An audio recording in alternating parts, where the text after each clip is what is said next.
Nagluto tayo ng nilagang baboy. Ayan po.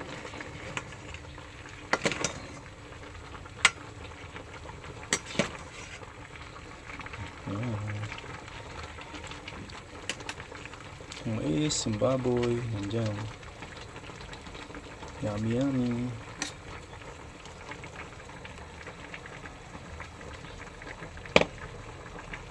Ayan po. Napakulo natin siya ng ayos.